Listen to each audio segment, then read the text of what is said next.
As you can see, I came in my costume tonight. That's why I had to change. Shout out to the Halloweenie in the back. Call me. I went to the strip club the other day. Threw out a few ones, as I should. Ugly strippers don't belong in there. I recently came across a philosophical question which asks us to choose a life of knowledge and depression, or happiness and knowledge and ignorance. But I don't have to worry about that, because I'm both stupid and depressed. I still remember the day I was diagnosed with depression. Saddest day of my life.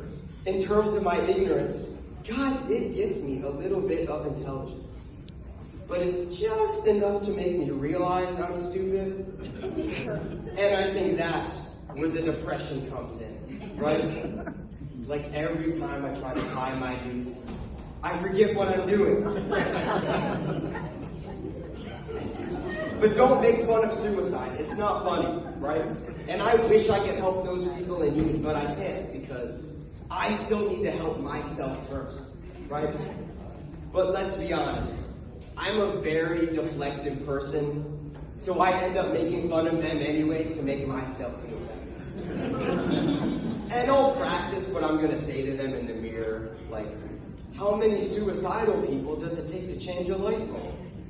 None, because by the time they get to school, they have a change of plans. Now that I think about it, that might be where all my attempts have been coming from. They've only been unsuccessful because it's pretty challenging to tie a knot in the dark. But suicidal people are way too literal these days, right? Like I told this guy to hang in there, he said, "Don't threaten me with a good time." But imagine the sperm that you beat in the race watching you kill yourself. That sperm was going to be a doctor, and now it has to watch you erotically asphyxiate with the belt a little too tight around your neck. I started seeing a psychiatrist for my mental disabilities, and apparently ED does not mean emotional disorder, right? I found out the hard way when my prescribed antidepressants gave me a 4-hour erection at my grandmother's funeral. Funny enough, though, I think that's exactly what happened with my weird uncle that same day, right? But now I can feel the only two emotions that men are capable of: depression and horniness. But I think the world does need to be more inclusive of suicidal people, right? There needs to be a way for us to feel more included. And you can start with adding a few more balconies in hotel rooms. Come on. But balconies are usually exclusive to rich people, and it's usually the poor people that are the suicidal ones. Unless you're Liam Payne, of course. Sorry, I know. It's a shame he had to go that way. It really is.